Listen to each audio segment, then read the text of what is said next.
Hi guys, ito yung Madam Yaya. Meron pala kaming outing ngayon sa Dasol, Pangasinan. Nag-rent kami ng van. Yung ginawa ng mga pala ni boss.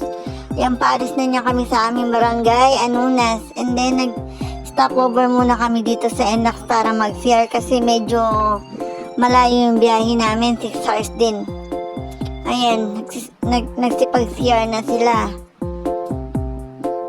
Ay, tingnan nyo naman yung Madam Yaya, no? Pil niya. Iniwan niya muna yung pagkayaya niya, nagpakamadam muna.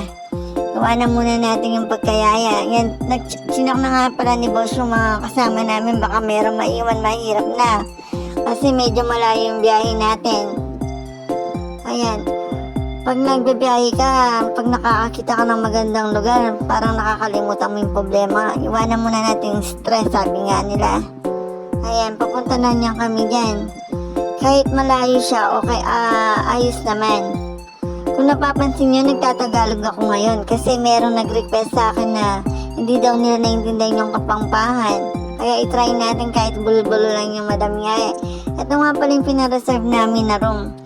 3 room siya, mura na siya, 9.5. Saka 2 days naman kami, kaya sulit naman siya. Saka mabait yung may-ari na si Madam K. Ayan, nag-prefer na mga bulol ko na, may pakanyang ko na mag-prefer na kami pamang kanyang Ken. Ayan, sina tita.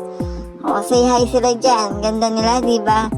Ayan, niyaya ko na rin yung boss ko na maligo na tayo, sabi ko. Ayan, tingnan nyo naman yung beach, napakaganda. Saka white sand siya, saka malinaw yung tubig. Makikita mo pa talaga yung paa mo sa tubig, napakalinaw.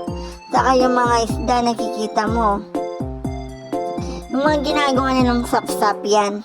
Kitang-kita mo talaga dyan. Tapos yung mga flying fish, makikita mo.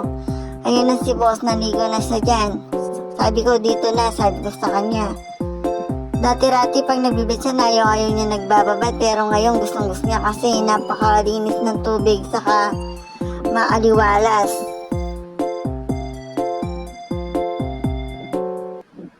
Yung nga palang hindi pa po nakapalo, paki-follow, like and share lang po. Bali, part 1 pa lang po. Yung part 2 natin sa susunod, medyo mahaba kasing video natin eh. Ayan. Habang nag-emote ako dyan, meron pala sumasayaw sa likod ko, si Tita Ganda. Ayan. Pil na pil lang yung madam, no? Yan, no? Napakasarap sa pakiramdam pag nasa beach ka, parang nakakalimutan mo lahat ng problema. Kahit iwanan lang ng konti, yan, ganyan.